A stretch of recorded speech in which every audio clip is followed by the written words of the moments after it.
Merci. Nous allons mieux faire connaissance avec l'école maintenant. C'était aujourd'hui donc les portes ouvertes de l'école de design de Saint-Étienne.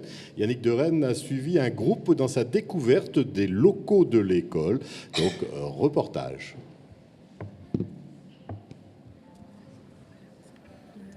On vient beaucoup de partout en France.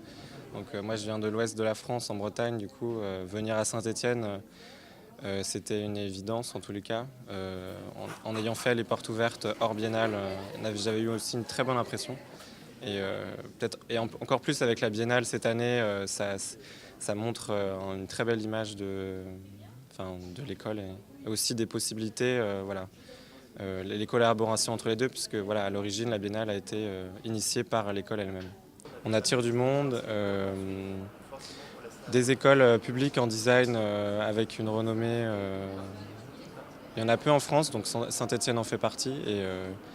Et vraiment, là, cette 10e biennale, en tous les cas, montre que Saint-Étienne et aussi la ville entière est poussée par ça. Et l'école en elle-même propose des projets très intéressants. Et les étudiants aussi ont des réalisations qui marquent les esprits. Vous pourrez sûrement les voir dans l'exposition des diplômés et durant la biennale aussi. Alors moi, j'accompagne ma fille qui passe son bac cette année et qui aimerait se diriger vers une carrière artistique et designer. Donc, voilà. On avait fait auparavant la visite de Limoges, donc c'est vrai que du coup il y a quand même pas mal d'ateliers qui se ressemblent, et ce qui fait qu'à la sortie, je pense qu'elle revoit la même chose.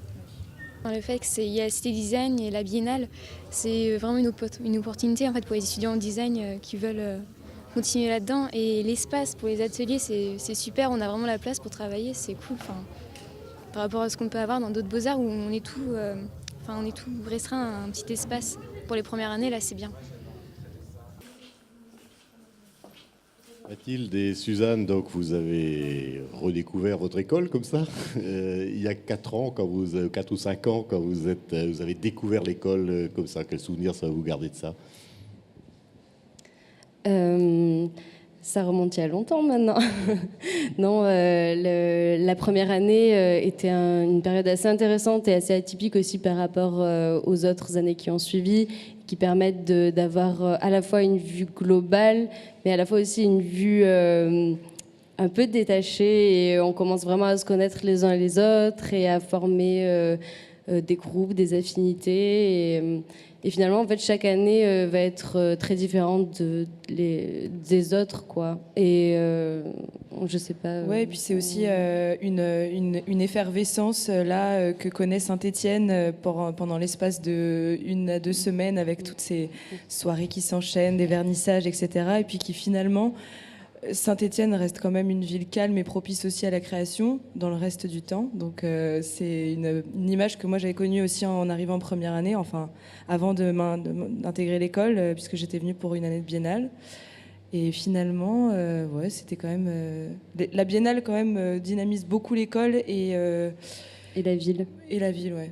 Et justement, quel est votre quotidien actuellement? Vous êtes en 4e année, en 5e année. Quel est votre quotidien? Qu'est-ce qu'on fait dans l'école quand on est en 4e, 5e année? Donc vous êtes déjà presque au bout de vos études. Mathilde a beaucoup travaillé cette année. Elle est en train de travailler son mémoire. Je parle pour toi.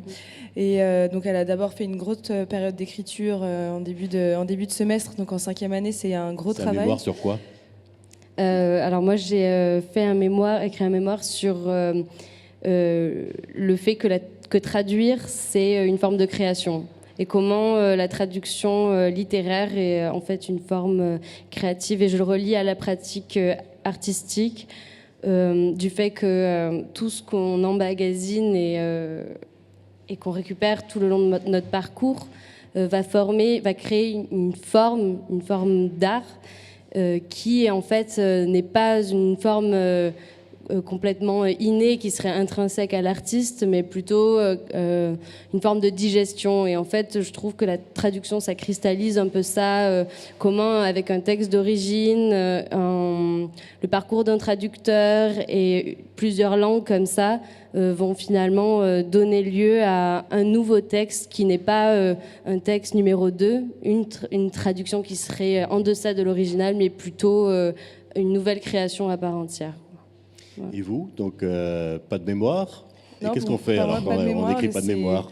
Quatrième année, c'est l'année de l'échange et du voyage pour certains, du stage pour d'autres, ou de rester à l'école pour continuer un travail, un projet en cours. Pour ma part, je suis partie 2 mois en Arménie, dans un institut d'art contemporain à Erevan, puis dans une radio à Marseille. Voilà.